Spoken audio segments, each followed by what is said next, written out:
if people come to you and they are obese or overweight anyways, they don't work out, their testosterone is low, do you start them immediately on TRT, or do you have them make some other lifestyle changes first, working out, dieting, or do you start all at once? So great question again. And this is one of my specialties. Remember, I told you I'm also an internal medicine doctor. I still do primary care. I see a lot of diabetic patients. So the big epidemic that we have in our country and in the world is obesity and the metabolic syndrome. Metabolic syndrome, again, let me just remind everybody, it's a combination of abnormal elevated blood pressure. And my patients will tell me that it's mildly elevated. It's still elevated. Abnormal blood sugar, it may be just a blood sugar of 105 instead of being 100 or less. Abnormal lipids and enlarged waist size. So a lot of guys walk around with a waist of 36, 38, and they think it's normal. When you have those four factors together, it is called the metabolic syndrome. Some doctors are debating that it is not a true syndrome, but I love to tell my patients that because I diagnose them with something. I can put a name. They don't just have a little bit of elevated blood pressure, you have metabolic syndrome. And what that does, it increases your risk of cardiovascular disease by twofold, increase your risk of diabetes by fivefold. So it is a serious condition. So when I have a patient who come to me, typical patient, overweight, blood pressure is a little elevated, he has impaired fasting glucose, nothing that he needs medication, prescribed medications yet, I go aggressive on this.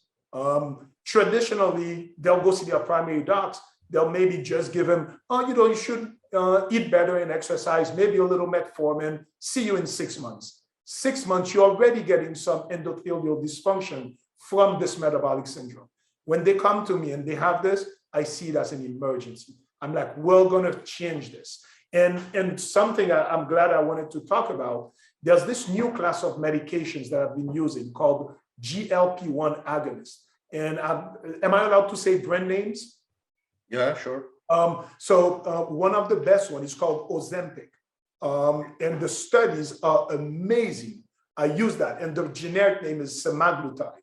Semaglutide Ozempic has been shown in studies that it increases metabolism and helps with weight loss significantly. They're talking about 30 to 40 pounds of weight loss in a 1 year period with very mild side effects. You can never say medication has zero side effects, but the studies are amazing. The studies for weight loss are so great that semaglutide was able to get FDA approval to use that for weight loss. You no longer need to be a diabetic to use this. So I use this a lot and I love using it because weight gain is something that's really difficult to deal with. I also have a weight loss clinic and been doing this for 18 years, the weight loss clinic. And it is a yo-yo, up and down, even on guys who know better. Most of my patients are very educated patients. They know what they're supposed to do. But our food is so toxic. The sugars that we eat is so, it's addictive. So it's really difficult for somebody to lose weight and keep it up long term. So when I have a patient, like you said, that comes to me, I go aggressive. I replace their testosterone. I may use semaglutide light. I talk a lot of nutrition. I talk a lot on exercise, and I help with their mindset. You put all of those four together, 6 months later, you have a completely different patient, and you see their metabolic markers, their inflammatory markers have made a world of a difference. That patient at a primary care physician or a typical endocrinologist, you won't see those type of results.